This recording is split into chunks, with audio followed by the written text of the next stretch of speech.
CPIM branch സമ്മേളനത്തിന്റെ flex board യുവസംരംഭകൻ തന്റെ കടയുടെ മുമ്പിൽ നിന്ന് എടുത്തു മാറ്റി സമീപത്ത് മറ്റൊരിടത്ത് സ്ഥാപിച്ചു. പോലീസിനെ സ്ഥലത്തെത്തിച്ച് CPIM പ്രവർത്തകർ യുവസംരംഭകനെ കൊണ്ട് ഫ്ലക്സ് ബോർഡ് പഴയ സ്ഥാനത്ത് തന്നെ കെട്ടിച്ചു. പത്തനംതിട്ട മെഴുവേലി കുറിയാനിപ്പള്ളിയിലാണ് സംഭവം.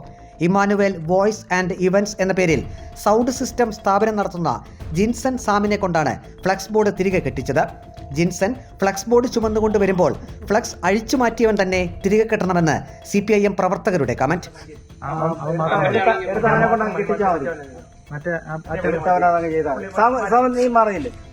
പോലീസും CPIM പ്രവർത്തകരും നോക്കി നിൽക്കെ ജിൻസൺ ഫ്ലക്സ് ബോർഡ് തന്റെ സ്ഥാപനത്തിന് മുന്നിലെ പോസ്റ്റിൽ കെട്ടി.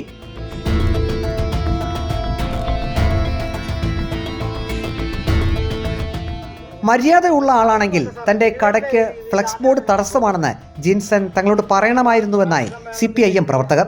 മര്യാദയ്ക്ക് കെട്ടിയിട്ട് പോ എന്ന ഭീഷണിയും. മര്യാദയുള്ള ഞങ്ങളോട് പറയണമായിരുന്നു, ഇത് അഴിച്ചു മാറ്റണം, കടയ്ക്ക്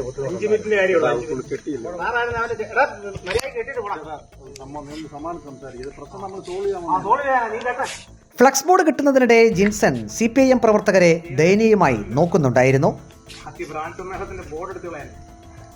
എന്തോടെ നോക്കുന്നേ? പോട്ടെ, അതിന് അത്രേ ഉള്ള ഒരു വിവരമുള്ളൂ.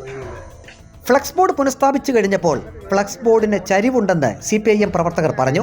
മോന്റെ സ്വന്തം ബോർഡ് വെക്കുന്നത് പോലെ വെച്ചോ എന്ന് ഒരു ഉപദേശവും.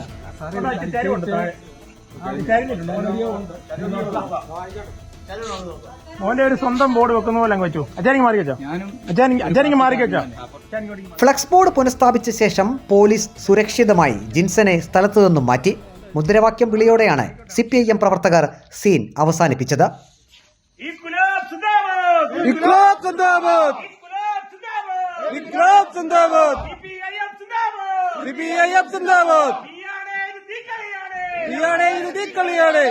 ഇനി സംഭവത്തെക്കുറിച്ച് യുവസംരംഭകൻ ജിൻസൺ പറയുന്നത് കൂടി കേൾക്കാം. സൗണ്ട് സിസ്റ്റം ഉപകരണങ്ങളുമായി വരുന്ന വാഹനം തന്റെ കടയുടെ സമീപത്തേക്ക് പ്രവേശിക്കുന്നതിന് CPIMന്റെ ഫ്ലക്സ് ബോർഡ് തടസ്സമായിരുന്നു. ഫ്ലക്സ് ബോർഡ് കീറിയാൽ വലിയ പ്രശ്നമാകും എന്ന് കരുതിയാണ് സമീപത്തെ മറ്റൊരു പോസ്റ്റിലേക്ക് ഫ്ലക്സ് മാറ്റിക്കെട്ടിയത്. ഫ്ലക്സ് ബോർഡ് മറ്റൊരു പുരയിടത്തിൽ കൊണ്ടിട്ടത് താനല്ലെന്നും ജിൻസൺ പറഞ്ഞു. പോലീസുകാരെ ഇൻഫോം ചെയ്തപ്പം പോലീസുകാർ വരികയും അവരെന്നെ വിളിച്ചുകൊണ്ട് പോയി ഇൻഫോം ചെയ്ത് ഞാൻ അവിടെ ചെന്ന് കഴിഞ്ഞപ്പോൾ അവിടെ ഞാൻ കെട്ടി വെച്ചിരുന്നിടത്ത് ഫ്ലെക്സ് കാണാനില്ല. അവർ വെച്ച പോലെ തന്നെ ഞാൻ ഫ്ലെക്സ് എടുത്ത് വെച്ചിരുന്നത്. അത് എടുത്ത് അവരയ്യത്ത് കളയുകയും അവരെന്നെയും കൊണ്ട് പരസ്യമായിട്ട് എല്ലാവരുടെ മുമ്പിൽ വെച്ച് പരസ്യമായി എന്നെയും കൊണ്ട് വെച്ച് കെട്ടിക്കുകയും ചെയ്തു. മനഃപൂർവ്വം ഇതാക്കാൻ വേണ്ടി തന്നെ എടുത്ത് അയ്യത്ത് കളഞ്ഞിട്ട് എന്നെ വീട്ടിൽ വന്ന് ഭീഷണിപ്പെടുത്തുകയും എന്നെ ഉപദ്രവിക്കുകയും ചെയ്തു. ഇപ്പം ഫേസ്ബുക്കിലൊക്കെ കണ്ടു കാണുമായിരിക്കും. ഫേസ്ബുക്കിലും വാട്സപ്പിലെല്ലാം ഇതെന്നെ പ്രചരിപ്പിച്ചിരിക്കുന്നത്. ഞാൻ വെച്ചെടുത്ത് തന്നെ നമുക്ക് പ്രശ്നം ഉണ്ടാകാതിരിക്കാൻ വേണ്ടി വേറൊരു പോസ്റ്ററിലെടുത്ത് ഞാൻ വെച്ചിരുന്നു. അത് പക്ഷേ അവരെടുത്ത് തിരിച്ചു വന്നപ്പോൾ സാധനം അവിടെ ഇല്ല. പരസ്യമായി തന്നെ കൊണ്ട് ഫ്ലക്സ് കെട്ടിച്ചതിൽ തനിക്ക് മനോവിഷമമുണ്ട്. അധ്വാനിച്ചാണ് താൻ ജീവിക്കുന്നത്. സമാധാനമായി ജീവിക്കണം എന്ന് മാത്രമേ ആഗ്രഹമുള്ളൂ. പരാതി കൊടുക്കുന്ന എന്നെ വീഡിയോ എടുത്ത് ഇങ്ങനെ പ്രചരിപ്പിക്കേണ്ട ഞാൻ കുറ്റമൊന്നും ചെയ്തില്ലല്ലോ. ഞാനൊരു ഫ്ലെക്സ് കണ്ടു. ഇതിപ്പം പൊതുസമൂഹത്തിൽ നടക്കുന്ന കാര്യം തന്നെയാണ്. അല്ലാതെ ഞാനൊരു അക്രമം ഒരു കോൺഗ്രസ്സുകാരൻ്റെ പാർട്ടിക്കാരനെ ഒന്നുമല്ല. ഞാനൊരു സ്ഥാപനം കൊണ്ട് നടക്കുന്നത്, ഒരു സൗണ്ടിൻ്റെ സ്ഥാപനം കൊണ്ട് നടക്കുന്നത്. എന്നെ ഈ ഉപദ്രവിക്കേണ്ട ഒരു കാര്യമില്ല. എൻ്റെ കടയുടെ ഫ്രണ്ടിൽ ഇരിക്കുന്ന സാധനം ഞാൻ എടുത്ത് മാറ്റി വെച്ചത് മാത്രമേ ഉള്ളൂ. ഈ വലിയ വണ്ടിയൊക്കെ ഒന്ന് കയറുമ്പോൾ എനിക്ക് തടസ്സം, അത് മുട്ടിയിട്ട് കീറിപ്പോട്ടെ, പിന്നെ അതിലും പ്രശ്നമാവും കീറിയെന്ന് പറഞ്ഞുകൊണ്ട്. അത് ഒഴിവാക്കാൻ വേണ്ടി ഞാൻ മാറ്റി മാത്രമേ വെച്ചിട്ടുള്ളൂ. ഇവർ കയ്യാങ്കളിയും കൊണ്ട് നടക്കുന്ന ആൾക്കാരായതുകൊണ്ട് നമ്മളെ ഉപദ്രവിക്കാൻ വന്ന് വീട്ടിൽ പറഞ്ഞു. എനിക്കൊരു രാഷ്ട്രീയമില്ല.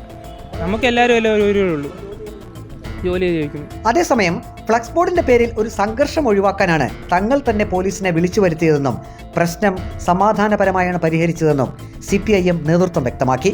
ഫ്ലക്സ് പഴയ സ്ഥാനത്ത് തന്നെ തിരിച്ചു കെട്ടണം എന്ന് പറഞ്ഞപ്പോൾ ധിക്കാരത്തോടെയാണ് ജിൻസൺ മറുപടി നൽകിയതെന്നും ഇക്കാരണത്താലാണ് പോലീസിനെ വിവരമറിയിച്ച് പോലീസിന്റെ സാന്നിധ്യത്തിൽ പ്രശ്നം പരിഹരിച്ചതെന്നും CPIM നേതൃത്വം അറിയിച്ചു.